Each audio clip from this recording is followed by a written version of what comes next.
जय माता दी दोस्तों, आप सबका स्वागत है मेरे इजी लाइफ टिप्स चैनल में। तो चलिए शारदीय नवरात्रि में किस तरह से बिना कलश स्थापना, बिना अखंड ज्योति के, बिना 9 दिन का व्रत रखे माता रानी को कैसे प्रसन्न करें, इससे रिलेटेड वीडियो में लेके आई हूँ। तो चलिए वीडियो पूरा वॉच कीजिएगा। वीडियो अच्छा लगेगा तो लाइक, शेयर, चैनल को सब्सक्राइब करना बिल्कुल मत भूलिएगा। चलिए दोस्तों, बात कर लेते हैं नवरात्रि के बारे में। तो आपकी शारदीय नवरात्रि 22 सितंबर से लेके 1 अक्टूबर तक है। इस बार नवरात्रि 10 दिनों की है। 1 अक्टूबर को आपका नवमी है और 10 अक्टूबर को आपका दसवीं है। तो 10 दिनों की नवरात्रि है, क्योंकि तीसरे दिन जो माता चंद्रघटा का होता है वो इस बार 2 दिन का है, यानी तीसरे दिन और चौथे दिन आप चंद्रघटा माता का पूजा करेंगे। तो चंद्रघटा माता को 2 दिन पूजने की वजह से इस बार 10 दिन की नवरात्रि है।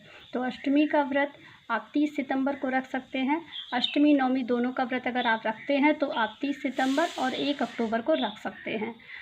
तो आप इस तरह से रह सकती हैं। पर मैं ये वीडियो उन लोगों के लिए बना रही हूँ जो लोग कलश स्थापना नहीं करते, अखंड ज्योति नहीं जलाती या व्रत नहीं रख सकती किसी भी कारण से।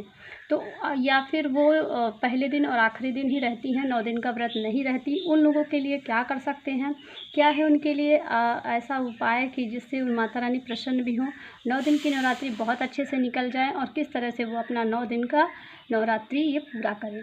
तो ये वीडियो इसी टॉपिक पे है। तो चलिए वीडियो स्टार्ट करते हैं। तो आपको बता दें कि जो ये कलश स्थापना होती है, अखंड ज्योति होती है, ये कम से कम 5 सालों के लिए होती है। जब भी आप एक बार कलश स्थापना कर देते हैं तो उसे आप 5 सालों तक करिए। जब भी आप अखंड ज्योति जला देते हैं 1 साल, तो उसको भी आप 5 सालों तक जलाइए। ये अखंड ज्योति आपकी 9 दिनों की होती है, कलश स्थापना आपका 9 दिन तक रहता है। तो जब भी आप कलश स्थापना देते हैं तो आप 9 दिन निरंतर पूजा और व्रत आपको करना ही करना होता है। तो अगर आप किसी भी स्थिति में आप कलश नहीं रख पाते हैं या 9 दिन का व्रत नहीं कर पाती हैं, या फिर आप अखंड ज्योति नहीं जला पाती हैं, आपका छोटा सा रूम है, एक ही कमरा है, छोटे बच्चे हैं जो कि आपकी अखंड ज्योति अगर आप जला देते हैं तो बार बार उससे जाते हैं, छूते हैं, परेशान करते हैं, तो ये सारी चीज़ों का दिक्कत है। तो आप बिना अखंड ज्योति के, बिना आप कलश स्थापना के, बिना 9 दिन व्रत के भी नवरात्रि आप पूरा कर सकते हैं। तो इसके लिए आपको क्या करना होगा कि आपको नवरात्रि की सुबह में थोड़ा जल्दी उठना होगा। सुबह उठ के नहा धो के पहले आपको नहाने से पहले पूरे घर की सफाई करनी होगी, पर मंदिर को छोड़ के। मंदिर में आप नहाने के बाद ही जाइए। तो मंदिर के बर्तन, फूल, कुछ भी आपको सफाना है, छूना है तो आप नहाने के बाद ही जाइए।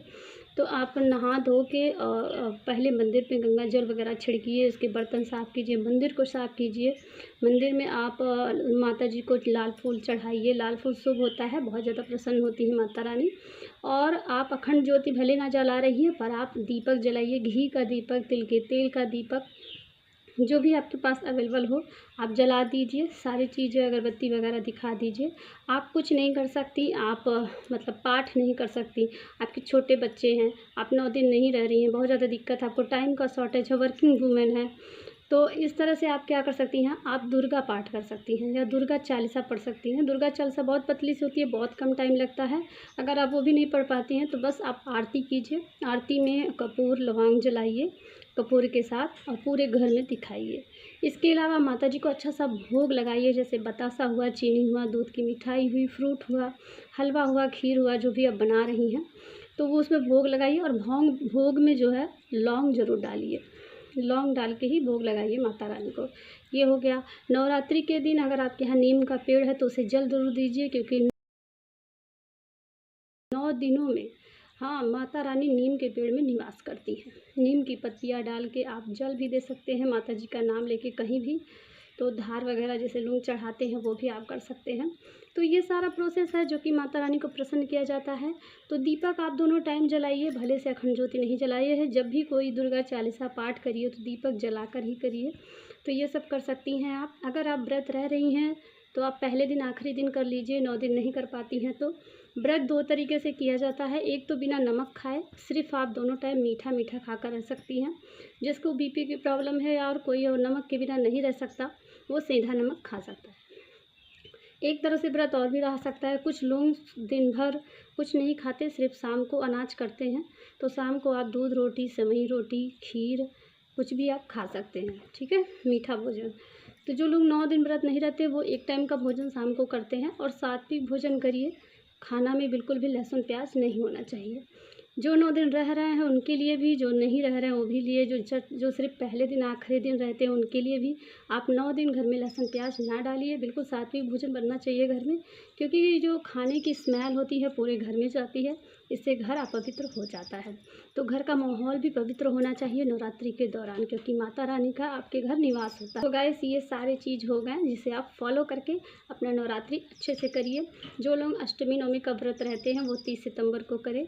माता जी को 9 दिन के दौरान आप श्रृंगार की चीज़ें चढ़ाइए, चूड़ियाँ बिंदी ये सब हो गया, लाल चुनरी चढ़ा दिए, नारियल चढ़ा दीजिए। 9 दिन आपको कम से कम अष्टमी तक नारियल नहीं खाना चाहिए, क्योंकि माता जी का ही नारियल चढ़ाया जाता है। आप नवमी को प्रसाद के रूप में उस नारियल को वितरण कर सकते हैं। तो ये सारा चीज़ हो गया। आप कन्या खिलाना चाहती हैं तो कोई ज़रूरी नहीं है कि जो 9 दिन रहे वही कन्या खिलाए। अगर आप पहले दिन आखिरी दिन करती हैं, आप शौक़ से माता रानी का नवमी को कन्या खिलाकर कन्याओं को दान दक्षिणा देकर उन्हें कर सकती हैं, क्योंकि कन्या का दिन होता है नवरात्रि। तो 9 दिन से उससे कोई मतलब नहीं है कि आप 9 दिन का व्रत हैं या नहीं। अगर आप खिलाना चाहती हैं, आपका श्रद्धा है तो आप खिलाइए। तो ये सारी चीज़ हो गया। और माता रानी को आप लास्ट वाले दिन अच्छे से उनको सारी चीज़ें चढ़ाइए, ब्राह्मण खिला दीजिए, हाँ, जो अनाज वगैरह है दान कर दीजिए। इस तरह से आप 9 दिन का नवरात्रि बहुत अच्छे से कर सकती हैं, विदाउट कलश स्थापना के, बिना आप पाठ किए, बिना पूजा करवाए, बिना 9 दिन का फास्ट किए। तो ये सारे उपाय थे जो मैंने आपको बताया। इसके अलावा 9 दिन का आप 9 दिन के व्रत में कलर का भी बहुत महत्व होता है। सब लोग 9 दिन जो कलर होता है माता रानी का, 9 माताओं के पसंद के कलर 9 दिन पहनते हैं, ठीक है। बहुत लोगों के पास इतना टाइम नहीं होता कि सुबह में कलर देखें कि क्या आज पहने। वर्किंग वूमेन है, छोटे बच्चे हैं, नहीं देख पाते। तो आपके लिए सिंपल तरीका है, अगर आप सूट पहनती हैं तो आप पीला दुपट्टा ओढ़ के पूजा कीजिए, लाल दुपट्टा ओढ़ के पूजा कीजिए 9 दिन, ठीक है। अगर आप साड़ी पहनती हैं तो भी आप लाल पीला साड़ी पहनिए। अगर आप नाइटी वगैरह पहनती हैं तो उस पर भी आप पीला दुपट्टा डाल के पूजा कर सकती हैं। तो ये कलर ऐसा है जो कि आप 9 दिन पहन सकती हैं। आपको चॉइस करने की ज़रूरत नहीं है कौन से दिन कौन सा कलर पहने, हर दिन ये कलर आपके लिए सही होगा। इसके अलावा 9 दिन 9 कलर कौन कौन से होते हैं, इससे रिलेटेड वीडियो मैं अलग से डालूँगी, आप लोग चैनल पर ज़रूर देखना, ठीक है। ये हो गया। तो चलिए, और माता रानी को चढ़ाने के लिए जैसे लाल फूल उनका पसंद है, चुनरी पसंद है, उनको भोग जो पसंद है, तो ये सारी चीज़ें आप उनको करके अच्छे से 9 दिन का व्रत कर सकती हैं। तो चलिए, आज का वीडियो यहीं पे करते हैं ख़त्म। आपको ये वीडियो यूज़फुल लगा होगा तो हमारे चैनल को सब्सक्राइब कर दीजिएगा, वीडियो को लाइक कर दीजिएगा, और भी नवरात्रि से रिलेटेड वीडियो पाने के लिए इस चैनल पे जाइए और सारे वीडियो वॉच कीजिए। आज के लिए इतना ही, मिलते हैं अगले वीडियो यूज़फुल वीडियो टिप्स के साथ। तब तक के लिए नमस्कार।